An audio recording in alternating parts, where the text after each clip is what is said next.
Hi hello வணக்கம். இன்றைக்கி வந்து ஸ்டாக்கில் வந்து என்ன ஆப்ரேஷன் பார்க்க போகிறோம் அப்படின்னா டிஸ்பிளே ஆப்ரேஷன் பார்க்க போகிறோம். அதாவது ஸ்டாக்கில் இருக்க எலிமெண்ட்ஸ்லாம் வந்து எப்படி டிஸ்பிளே பண்ண போகிறோம் அப்படின்றத பார்க்க போகிறோம். சரி, இப்போது இங்கே ஒரு ஸ்டாக் ஒன்று க்ரியேட் பண்ணிக்கிறேன். சரிங்களா?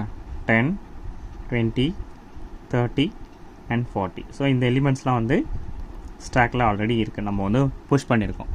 சரிங்களா? 0, 1, 2 and 3. சரி, இப்போ என்ன actually size is equal to size of the stack வந்து 10. Okay, first top is equal to -1. சரியா? Top is equal to -1. சரி, ஸோ -1 இருந்தால் என்ன டாப், அதாவது இப்போ இங்கே டிஸ்பிளே அப்படின்ற ஒரு ஃபங்க்ஷன் ஒன்று க்ரியேட் பண்ணுறேன். டிஸ்பிளே ஃபங்க்ஷன் க்ரியேட் பண்ணுறேன். If top is not is equal to -1. சரியா? -1 இருந்தால் no more elements in the stack, அதாவது stack is under flow அப்படின்றத நம்ம டிஸ்பிளே பண்ணிடலாம். அப்படி இல்லைன்னா display ஃபங்க்ஷனுக்குள்ளே if top is not is equal to -1 இருந்ததுன்னா ஃபார் லூப்பில் ஓகே, அதாவது எலிமெண்ட்ஸ் ஒன்று ஒன்றா கெட் பண்ண போகிறோம். I is equal to top, I greater than or is equal to 0, I minus. சரி, நெக்ஸ்ட்டு printf. ஸோ printfல என்ன பண்ண போகிறோம் அப்படின்னா %d stack of I. Okay, சரி, இப்போ இதை பர்ஃபார்ம் பண்ணுறோம். ஸோ இந்த ஒரு பர்டிகுலர் ஆப்ரேஷனை பர்ஃபார்ம் பண்ணுறோம். சரி, இப்போது இது வந்து டாப் ஆஃப் த ஸ்டாக்கில் 40 இருக்குது. இப்போ top is equal to 3. Okay, மொத்தம் வந்து 1, 2, 3, 4 எலிமெண்ட்ஸ் இருக்குது. சரி, இப்போ இந்த டாப் இது டிஸ்பிளேக்கு உண்டான ஒரு ஃபங்க்ஷன். சரி, initially I is equal to என்னவாக இருக்கும்? If top is not is equal to 1. சரி, இங்கே வந்து top is not is equal to 1 because top is equal to இங்கே என்ன 0. ஸோ கண்டிஷன் வந்து ட்ரூ. ஸோ ட்ரூ வந்து என்ன? I is equal to top. I is equal to top அப்படின்னா என்ன? டாப்பில் வந்து 3 இருக்குது. I is equal to 3.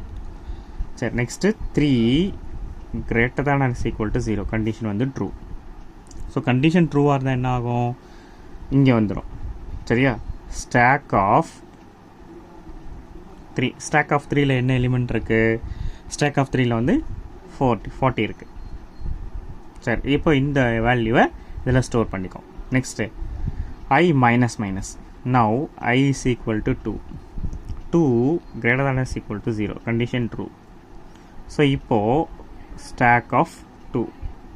So stack of 2ல என்ன எலிமெண்ட் இருக்குது? 30 இருக்குது. ஸோ இப்போ இது இங்கே ஸ்டோர் ஆகிடுது. சரியா? ஓகே, நெக்ஸ்ட்டு I minus ஆகும்போது I is equal to 1. So 1 greater than is equal to 0. Condition true. அப்போது ஸ்டாக் ஆஃப் 1ல என்ன எலிமெண்ட் இருக்குது? 20 இருக்குது. 20 வந்து ஸ்டோர் ஆகிடும். Next I minus I is equal to 0. இப்போது stack of 0. Stack of 0th இண்டெக்ஸில் என்ன இருக்குது? 10 இருக்குது. சரி, இப்போ நெக்ஸ்ட் I minus 1. அப்போ I is equal to -1 ஆகிடும். இப்போ கண்டிஷன் என்ன ஆகிடும்? there are no more elements in the stack அப்படின்னு ஆகிடும். ஸோ ஸ்டாக்கில் அதுக்கு மேலே எலிமெண்ட்ஸ் எதுவும் கிடையாது. சரியா? Underflow, stack is underflow. இங்கே நம்ம என்ன டிஸ்பிளே பண்ணுறோமோ அங்கே வந்து அது வந்து அப்படியே வந்து டிஸ்பிளே ஆகிடும். சரியா? இப்போது எல்லா கண்டிஷனும் ட்ரூ ஆகிட்டே இருக்குது. ஸோ ஃபைனலி -1 செட் ஆகும்போது ஸ்டாக் இஸ் அண்டர் ஃப்ளோ, எந்த எலிமெண்ட்டும் ஸ்டாக்கில் இல்லை அப்படின்னு சொல்கிறோம். ஸோ இப்போ என்ன ஆகும்? இப்போ 40, 30, 20, 10 இதெல்லாம் அப்படியே வந்து டிஸ்பிளே ஆகும். ஸோ இதான் வந்து ஸ்டாக் யூஸிங் அரேயில் டிஸ்பிளே ஆப்ரேஷனுக்கு உண்டான லாஜிக். ஓகே, ஸோ இன்னும் நிறைய வீடியோஸில் நிறைய வந்து லாஜிக்ஸ்லாம் பார்க்கும். ஸோ டேட்டா ஸ்ட்ரக்சர் கான்செப்ட் மட்டும் நம்ம வந்து கான்சன்ட்ரேட் பண்ணிடல. Data structure, quantitative aptitude, logical reasoning, அப்புறம் ஜிகே கான்சன்ட்ரேட் பண்ணுறோம். ஸோ காம்படேட்டிவ் எக்ஸாம்ஸ்க்கும் பிளேஸ்மெண்ட்டுக்கும் ரொம்ப ரொம்ப யூஸ்ஃபுல்லாக இருக்கும். ஸோ சஜஷன்ஸ் வந்து always important. So always welcoming also. So suggestions கொடுங்க. பாசிட்டிவ் சஜஷனாக இருந்தால் தேங்க்யூ, அண்ட் நெகட்டிவ் சஜஷனாக இருந்தால் நான் என்ன எப்படி இம்ப்ரூவ் பண்ணுறதுன்னு தெரிஞ்சுப்பேன். தேங்க்யூ ஃபார் வாட்சிங் மை வீடியோ. Thank you, bye.